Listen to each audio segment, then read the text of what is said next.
Again, this is Dr. Atul Kumar Bhatnagar from Government PG College, Khetri, Associate Professor in the Department of Business Administration. Last time we were discussing amendments regarding Consumer Protection Act 1986, and in that session I told you that in 2002 we have number of stages where we sue our case regarding the amounts. In 2000,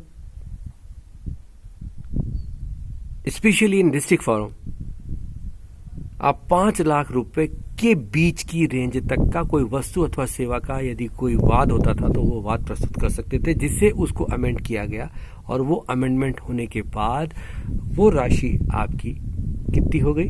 20 lakh रुपए। ये जिला मंच की बात है।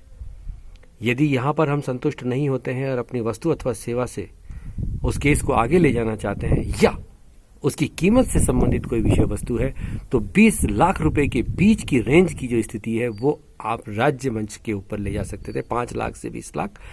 और यहां हम 20 लाख से 1 करोड़ जो अमेंडमेंट हमने किया है, उस अमेंडमेंट के बाद ये राशि बढ़ करके आपकी 1 करोड़ रुपए तक हो गई है। इसके बाद स्टेट लेवल के ऊपर जो हमारा राष्ट्रीय आयोग है, स्टेट कमीशन, जो नेशनल कमीशन है, राष्ट्रीय आयोग है, वहां हम इस सीमा को जो 1 करोड़ रुपए तक निश्चित किए हुए थे, वो सीमा यहाँ अमेंडमेंट के बाद बढ़ा करके आपको अच्छे से ध्यान होना चाहिए कि ये सीमा 1 करोड़ से जितने भी ज़्यादा अमाउंट हैं वो सारे के सारे जो संशोधित क्षेत्राधिकार है वो हमारे उपभोक्ता संरक्षण अधिनियम ने अपने अंदर ले लिए थे। तो राष्ट्रीय आयोग में मैंने आपको बताया था जो जुरिडिक्शन की जो रिवाइज रेट थी वो 1 करोड़ रुपए राष्ट्रीय आयोग की, स्टेट कमीशन की 1 करोड़ रुपए तक, और डिस्ट्रिक्ट फोरम की 20 लाख रुपए से कम के हमने केसेस लेने थे। और जबकि ये जुरिडिक्शन आपका पहले जो 2002 से पहले की स्थिति थी वो 5 लाख से कम, 5 लाख से 20 लाख रुपए तक और 20 लाख रुपए से अधिक तक के केस हम लिया करते थे। इसके अलावा हमने बहुत सारे चेंजेस और भी किए, जिसमें हमने उपभोक्ताओं के जो सदस्य थे न्यायालय के, जो हमारा कंज्यूमर फोरम था, जो हमारा उपभोक्ता संरक्षण अधिनियम के तहत, उसमें उनकी योग्यताओं को भी हमने परिवर्तित किया। हमने ऐसे व्यक्ति को ही यहाँ नियुक्त करने के जो है निर्देश पास किए जो किसी भी यूनिवर्सिटी से स्नातक की डिग्री प्राप्त किया हुआ हो, वो व्यक्ति यहाँ पर अपॉइंट हो सकेगा। सदस्य की आयु 35 वर्ष से कम नहीं होनी चाहिए। 50% से ज़्यादा सदस्य जो है हम चाहते हैं कि वो न्यायिक पृष्ठभूमि के ना हो, सामान्य व्यक्ति हो, और कुछ सदस्य अब पुनः नियुक्त भी हो सकते हैं, ये भी हमने इसमें अमेंडमेंट किया है।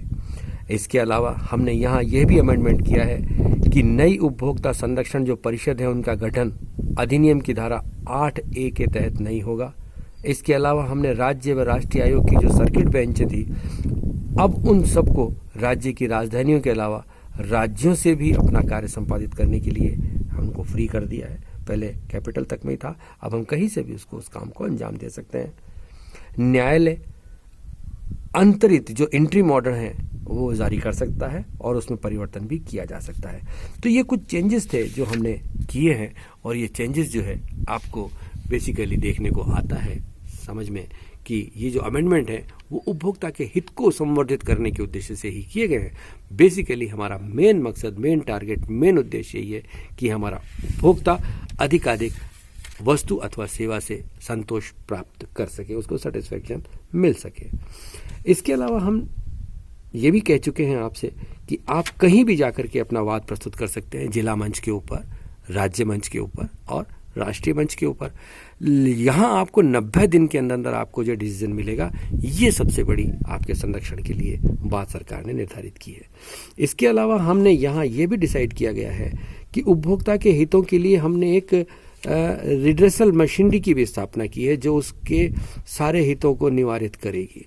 इसके अलावा अधिनियम के अंतर्गत हमने इस बात का भी समावेश किया है कि संपूर्ण देश में, टोटल जो हमारी कंट्री है, उसमें उपभोक्ता न्यायालयों के रूप में अर्ध न्यायिक मशीनरियों की हम स्थापना करेंगे, ताकि क्या होगा, पीड़ित उपभोक्ता को ये लाभ मिल सके कि वहाँ वो शिकायत कर सके, किसी दूसरी जगह उसे नहीं जाना पड़े और शिकायत की सुनवाई और निर्णय शीघ्र हो सके। अर्थात हमने ये किया है कि हम उसकी इस समस्या को भी देखते हुए कि वो इधर उधर ना भटकता पर फिरे, उसका न्याय तुरंत उपलब्ध करवाया जाए।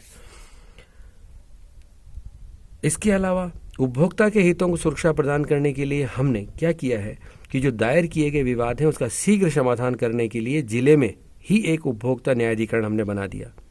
राज्य स्तर और केंद्र शासित प्रदेश में एक राष्ट्रीय आयोग हमने गठित कर दिया। इसके अलावा भारत की राजधानी दिल्ली में हमने एक राष्ट्रीय आयोग की स्थापना भी कर दी। इसके साथ साथ ही हमने जो त्रिस्तरीय न्यायिक मशीनरी है वो भी इसके अधिकार क्षेत्र में शामिल कर लिया। टोटल मिलाकर के हम चाहते हैं कि हमारा उपभोक्ता अधिक का अधिक लाभान्वित हो, अधिक लाभान्वित।